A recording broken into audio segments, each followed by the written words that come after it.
রাধে রাধে বন্ধুরা। আজ 11ই জুলাই যোগিনী একাদশী। তো এই একাদশী আমার মাও পালন করবে আর মায়ের সাথে আমিও পালন করব। তো আমার মা প্রত্যেক একাদশী পালন করে, কোনো একাদশী বাদ দেয় না। এবার তোমরা বলতে পারো আমি কেন করছি, তো এটা তো হয়তো বয়স্ক কিংবা বিধবারা পালন করে, কিন্তু সেরকম কিছু নয় বন্ধুরা। এই একাদশী হচ্ছে ভগবানের একটা ব্রত কথা, মানে 5 বছর ঊর্ধ্বে সমস্ত মানুষ জাতি এই ব্রতটা পালন করতে পারে। তো তোমরা যারা ভাবো যে এই ব্রতটা শুধুমাত্র বিধবা হলে বা বয়স্করা পালন করে, একদম ভুল। তোমরা যদি মনে করো এই মন থেকে এই একাদশী ব্রত পালন করতে চাই, তো তোমরা অবশ্যই করতে পারো। তো এখন স্নান টান সেরে ফেলেছি, তো এখন তুলতে যাবো একটু ফুল, ঠাকুরের পুজো করবে। তো মাই ফুল তোলে সকালবেলা, কিন্তু আজকে সকাল থেকে এত পরিমাণে বৃষ্টি হয়েছে, তোমরা দেখো কি অবস্থা। তো এখন তো অনেক জল নেমে গেছে, এদিক দিয়ে এত জল জমেছিল, মানে কিছু কাজকর্ম কিছু করার উপায় ছিল না, বাইরে পর্যন্ত আমরা বেরোতে পারিনি। তো সেই জন্য এখনই ফুলটা একটু, যে জানি না কতগুলো কি ফুল পাবো, কারণ আমাদের সকালেই সমস্ত ফুল শেষ হয়ে যায়, তাও দেখি যে কটা পাওয়া যায়। তো চলো ফুলটা তুলে নিই।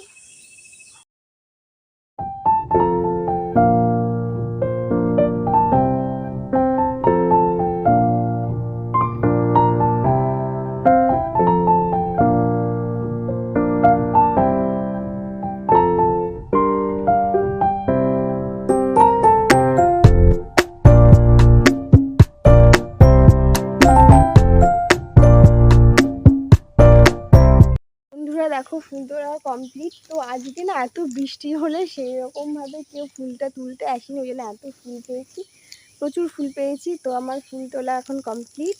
তো এখন বাড়ি যাও, আমার মেয়েও ফুল তুলতে এসে গেছে। আর ওখানে এত কাদা, ওইভাবেই ওর মানে টুকটুক করে পা ফেলে কীভাবে চলে এলো, মানে কি বলবো তোমাদের, এত দুষ্টু হয়েছে। আমার মেয়ের কাণ্ড এই অবস্থায় একা একা চলে গেছে। তো এই অবস্থায় আমি বলেছি কি, তুমি একার দায়িত্বে গেছো আর একার দায়িত্বে আসবে, কেউ আনবে না ওখান থেকে, কেউ আর পারছে না, পাটা তো নিচে আটকে গেছে কাদায়। কি বলবো, একদম আমরা সবাই বাইরে থাকলে একদম ঘরে থাকতেই চাই না, মানে এত দুষ্টু। বেশ হয়েছে, তুমি থাকো ওখানে, আনতে পারবে না কেউ তোমাকে, তুমি ওখানেই থাকো, বেশ হয়েছে। তো দেখো বন্ধুরা, একটা চটি নিয়ে এসছে, একটা ফেলে রেখে এসছে। মা বলছে যাবার একটা চটি নিয়ে। এই কাদার মধ্যে কি করছে এগুলো, আমি তো বুঝতেই পারছি না যে কি করতে চাই। একবার যা যা যা যা নিয়ে আয়, তাদের চটি নিয়ে আসবি তোর। হে ভগবান, কি কাণ্ড লাগিয়েছে দেখো বন্ধুরা। এই হচ্ছে গ্রামের ছোটবেলার মজা। তো ও কিন্তু জন্মেছে শহরে, কিন্তু গ্রামে এসে যে এরকম ভাবেও, মানে গ্রামের পরিবেশের সাথে এইভাবে মিশে যাবে, মানে ভাবাই যায় না। তো আমরা একসময় এরকম মজা করেছি, তো ওর ছোটবেলাটা এইভাবে মজা করে একটু কাটুক। তো বড় হয়ে এখন কি করবে, কোথায় থাকবে, গ্রামে থাকবে না আদৌ শহরে থাকবে, সেটা তো জানি না। তো এখন ছোটবেলাটাই দেখো একটু মজা করে কাটাক। পুরা স্টার্ট হয়েছে একটু রান্না বান্না একাদশীতে। আমরা এখানে এই আলু পেঁপে একটু সবজি করছি, আর এরকম এখানে রয়েছে একটু সাবুদানা, মানে মোটা সাবুদানা, আর এখানে রয়েছে একটুখানি আলু কুচোনো, কারণ সাবুদানা দু রকমের হবে, একটা ঝাল করবো, ঝাল ঝাল করে সাবুদানা, আর একটু পায়েস মতো করবো সাবুর। তো বেশি কিছু করব না আজকে, অনেক কিছু জিনিসও নেই, কেননা দুদিন ধরে যা বৃষ্টি হয়েছে বাজার ঘাটে যেতেই পারিনি। তো বাড়িতেই যা যা ছিল মোটামুটি তাই দিয়ে আজকে মানে সমস্তটা হচ্ছে। তো তোমরা দেখতে থাকো, এখন আমি রান্নাটা চটপট করে নিই। টাটা।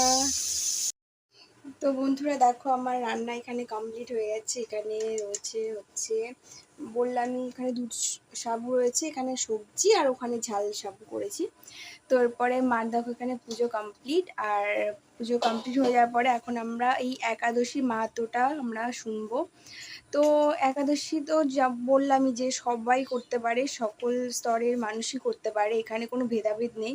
তো কেন সেটা সবাই করতে পারে সেটাই আমরা তোমাদেরকে শোনাবো, আর এইটা শোনার পরেই আমি ব্লগটা আজকের মতো শেষ করব। তো তোমরা শোনো সবাই। যোগিনী একাদশী ব্রহ্ম বৈবর্তনে পুরাণে আষাঢ় মাসের কৃষ্ণপক্ষের একাদশী ব্রত মাহাত্ম্য যুধিষ্ঠির শ্রীকৃষ্ণ সংবাদ রূপে বর্ণিত আছে। যুধিষ্ঠির বললেন, হে বাসুদেব, আষাঢ় মাসের কৃষ্ণপক্ষিয়া একাদশী মাহাত্ম্য কৃপাপূর্বক আমাকে বলুন। শ্রীকৃষ্ণ বললেন, হে মহারাজ, সকল পাপ পাপ বিনাশিনী ও মুক্তিপ্রদ এই উত্তম ব্রতের কথা বলছি, আপনি শ্রবণ করুন। আষাঢ় মাসের কৃষ্ণপক্ষিয়া একাদশী যোগিনী নামে খ্যাত।